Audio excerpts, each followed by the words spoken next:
आपण पाहत आहात RK न्यूज, बातमी तुमची, आवाज आमचा।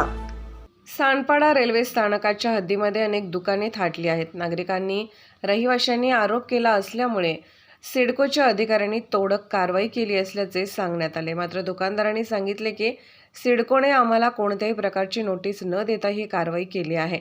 दुकानदारांनी सिडकोवर आरोप केला असून आमचे हातावरचे पोट आहे, यांना काही देता येत नाही, मात्र उद्ध्वस्त करायला जमतं, अशी संतापजनक भावना दुकानदारांनी व्यक्त केली। एबी न्यूज मराठीसाठी पाणी आहे, तुम्ही सिडकोनी जागा दिल्यात, पण ज्या अर्थाने आपण इथे दुकानं मांडल्यात, आज प्रत्येकाच्या पोटावर पाणी आहे। हा का नोटीस कोणाला बजावली होती तुम्हाला? माझ्याकडे नोटीस बघायला नाही आली, मी रोज इथे असते, एकही दिवस खाडा नाही, मला नोटीस पण बघायला भेटला नाही। आणि माझं स्वतःचं दुकान आहे, आज माझं पूर्ण घर त्याच्यावर चालतंय। काय नाव तुमचं? जयश्री जयवंत आहेर। मला नोटीस मिळाली नाही, आलं का लक्षात? ज्यांना नोटिसा मिळाल्या त्यांच्यावर पण ते त्यांना सांगितलं नाही। आम्हाला कसं नोटिसा दिल्या असत्या तर आम्ही पत्रे उतरून घेतले असते आणि आमची व्यवस्था पर्यायी केली असते, परंतु नोटिसा न दिल्यानंतर अचानक कारवाई केली आणि त्यामुळे काय झाले, प्रॉब्लेम झाले। मागे पण अशा नोटिसा दिल्या होत्या, 2 वर्ष आले नाहीत, ते 2 वर्ष आले नाहीत। आता तर नोटिसा पण दिल्या नाहीत, काही लोकांना नोटिसा दिल्या, काही लोकांना नोटीस दिली।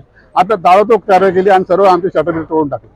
तर ही जी नुकसान भरपाई झालेली आहे आणि कुठल्याही प्रकारचे कामं करत नाहीत, फक्त तोडण्याचं कामं करू शकतात, बाकीचं काही जोडण्याचं कामं करत नाहीत की बा इथे एवढे दिवसाने हे बनलेलं आहे, 10 वर्ष झाले, याला कुठे डागडोळ केली नाही, कुठे काही त्याला हे केलं नाही, 5 वेळा अशी कंडिशन आहे, ते सुधारले नाही, कुठल्याही प्रकारचं काही कामच करत नाही, फक्त तोडण्याचं काम जर करताय तर ते त्याला सुविधा पण द्या ना, का हो?